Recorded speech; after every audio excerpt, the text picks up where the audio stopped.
The ANC marks its 114th anniversary. The attention is turning to President Cyril Ramaphosa's annual January the 8th statement. It's more than a celebration of the party's history. It comes at a critical time for the ANC, which has been experiencing well-documented declining support due to a range of issues, among them corruption, scandals, service delivery failures, and growing pressure from the opposition. Let's reflect on the significance of this year's statement with political brand analyst Dr. M.K. Zwakala. M.K., good morning. Thank you very much for being with us. Really do appreciate your time and all the best for the year ahead. So, and I've been covering January the 8th statements for the last, I don't know how, at least 2 decades. The statement traditionally sets the tone for the year ahead. But given their declining support and given some of the scandals and some of the issues and challenges I've just outlined in that introduction, and given recent statements, which we can get into a little bit later on, most recently from Gwede Mantashe, from a brand credibility standpoint, this constant repetition of their renewal rhetoric, is it working for them? Morning, man, to yourself and your viewers. Yes and no. First, I'll start to say this Jan 8th is obviously significant for the ANC for a number of reasons, but I'll simply touch on 3. Look, I think it does appear that the public is rejecting the ANC. I think 14 to 15% of regressing in votes as far as the national stats are concerned. It's a clear message, and I think the leadership and the membership have the responsibility to reposition the ANC brand in society. They need to go back to their founding principles and purpose, and clearly communicate that to the public. That will then articulate the change people's perceptions, hopefully. But the ANC does not seem to be changing a lot.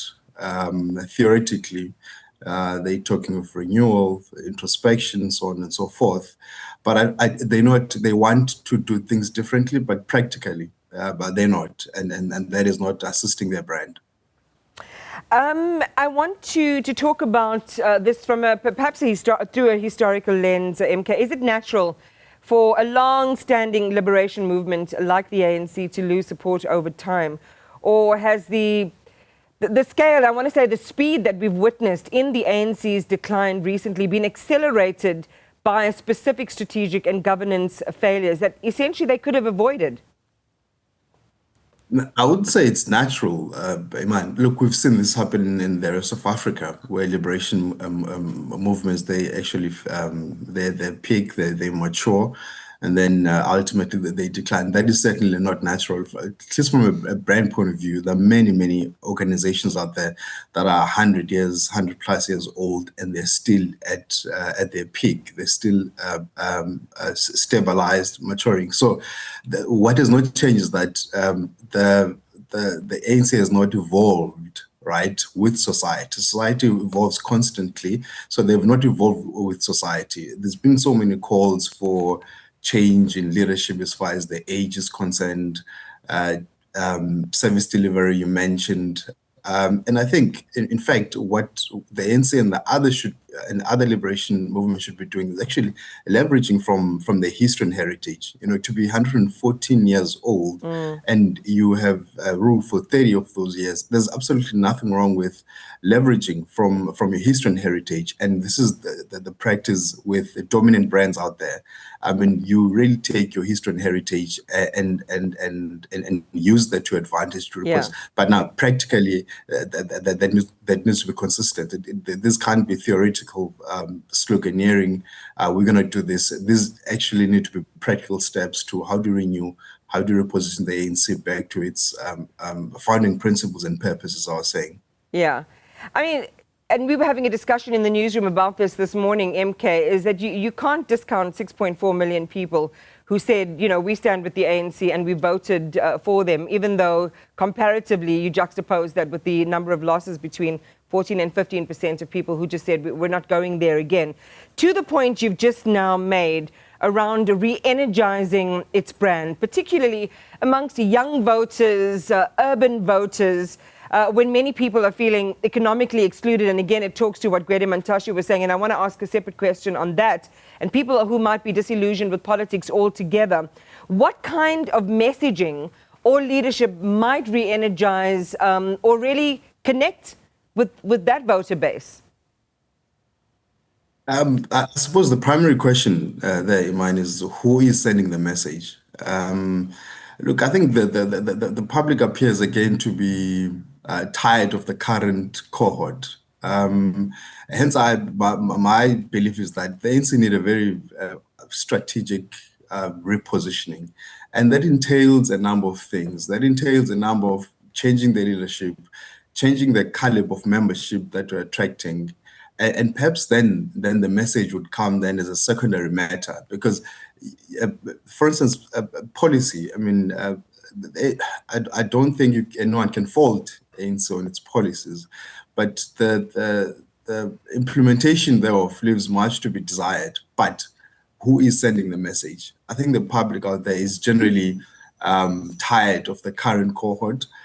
How does the ANC then reposition, and how does it change people's perceptions? How does it build a good reputation? That takes a number of things. That takes a number of very intentional decisions. Do you become more selective than elective? Does the public want people that are voted on popularity, or do you want to be intentional and strategic about who you want the face of your organization to be? So it takes all those kind of tactics in mind to really change people's perceptions. But to your point again, the ANC is a big party, even with the 40%. I think the second biggest party after that would be a 20-21% DA, which is half of what the ANC is. So there's still a substantial, significant party in the round. But I think against their own performance, against their own standards, they will reflect honestly, hopefully, and hopefully shape the way forward for the purpose of the longevity of their own organization. So then, if this is the base, young people re-energizing the organization, if these are the people they want to woo, comments such as those made by Gwede Mantashe certainly can't help them. Media colleagues have asked him in an interview with them, Gwede Mantashe, saying that unemployed South Africans were far too dependent on the state, basking in the sun. He was saying the ANC has given you a fishing rod, must it now catch fish for you? And that, as you've seen, has really just created such a storm and backlash for the party. And people saying, well, next time we apply for a job, we're going to CC him to show him that actually we are out here trying to find jobs. These kinds of messages, how corrosive are they? Yeah, costly, man, and it fits to the narrative of the arrogance among some of the ANC leaders. Totally uncalled for. I suppose it's the way he chose his words. There are other means of encouraging the youth to apply for jobs. Yes, the state is not necessarily the primary employer. That's been said by a number of presidents, including. But I think the choice of words there's a choice of words that it could have been better.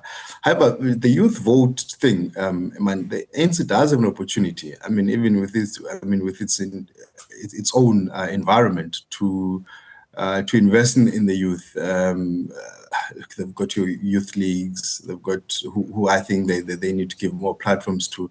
They've got student organizations such as SASCO, who I think they've not really paid attention to. That's where to invest. So if you want to attract the youth vote, you really need to invest in those structures, in those youth student structures, for the sake of your longevity, as I was saying. That's one of the ways of attracting the youth vote. But I think the statements by Gwede Mantashe are really careless, and obviously the youth is not very chuffed about that. So let's talk about ranking some of the issues that have perhaps affected, even damaged the ANC's brand the most. We've seen corruption scandals, of course, service delivery issues and collapses are right up there. You also have internal factionalism within the party, perceived arrogance of power, what we've just been talking about now. Which, in your view, has been the most destructive, and why? Yeah, man, that's an obvious one. That's corruption. The loot with impunity that we've seen, at least actually and perceptually in some instances, it has costed the ANC severely. Secondly, I think it's leadership. I think the ANC can't run away from the fact that in 2007, Polokwane, they really made a costly error. And this is, I know so many people have beat the drums around this costly error that is still costing them to date. The 14-15% we're talking about went to the party in KZN. That was an ANC decision back in 2007, December, right? So that's the kind of leadership. What kind of leader do you want? What kind of caliber of a leader do you want? So for me, primarily it's those two things: the corruption, the type of leader that you have, and the caliber. And obviously, as you mentioned, people want basic needs. The public aren't demanding a lot.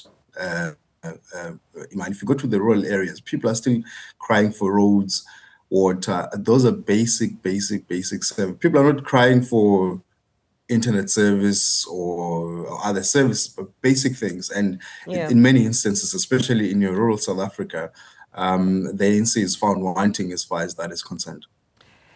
Yeah, the decision, as you say, if we telescope back to Polokwane, and I was there at the Polokwane University in the rain, in the mud, when these decisions had been made. What a tumultuous moment that was for the party, and as you say, the effects of which have led to some of the election consequences that the party has experienced in recent times.